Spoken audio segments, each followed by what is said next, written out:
প্রকাশে এসেছে যে এই মন্ত্রিত্ব নিয়ে আপনি খুশি নন, আপনি বেশ কিছু অন্য মন্ত্রিত্ব বা অন্য ডিপার্টমেন্ট চেয়েছিলেন, আর আজকে আপনি প্রথম প্রেস মিটে বেশ কিছু সিদ্ধান্ত নিয়েছেন, মানে আপনি কি এই পথটাকে মানিয়ে যাচ্ছেন? আমি বলেছি যে I am not happy only with this department. আমাকে যা ডিপার্টমেন্টটা দেওয়া প্রিন্টিং এন্ড স্টেশনারি, কি প্রিন্টিং দাও, আমি একটু খোলাখুলি বলবো।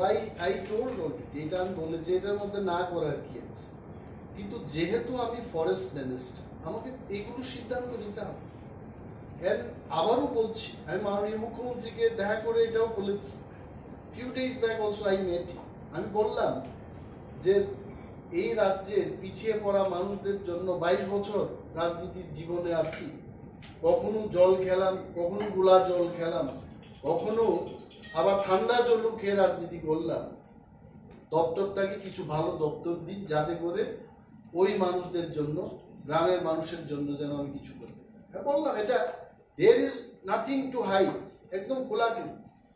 এবং যখন যাব দিল্লিতে, নতুন মন্ত্রী যারা শপথ গ্রহণ করেছে, বিশেষভাবে দেশের হোম মিনিস্টার, ওনাকে যখন গ্রিট করতে যাব দিল্লিতে গেলে আমি সেই কথা আবার বলবো, in this department science and technology without trader, তারপর প্রিন্টিং, কি প্রিন্ট হচ্ছে এটা দেখতে হবে,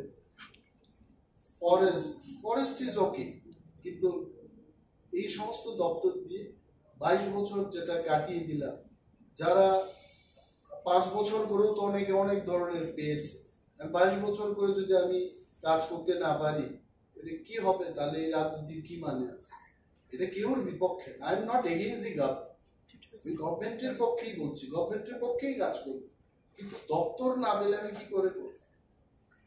এই কেন I have to perform, I have to be entrusted with good department. আমি এমএলএ ছিলাম, এডিসিতে কাজ করেছি, বিরোধী দলনেতা ছিলাম। আই হ্যাভ, বলতে গেলে ত্রিপুরা রাজ্যের রাজনীতিতে প্রতিটি জায়গা আমার প্রশিক্ষণ আমি পেয়েছি। এজ এ বিরোধী এমএলএ আমি প্রশিক্ষণ পেয়েছি। শ্রী রতনলাল নাথ বোধহয় আমাদের বিরোধী দলনেতা ছিলেন 5 বছর। এডিসির অনেকেরই এক্সপিরিয়েন্স, আমার এক্সপিরিয়েন্স আছে, অনেক মন্ত্রীদেরই বিরোধী দলনেতা হওয়ার এক্সপিরিয়েন্স, এটাও আমি 1 বছর পালন করেছি।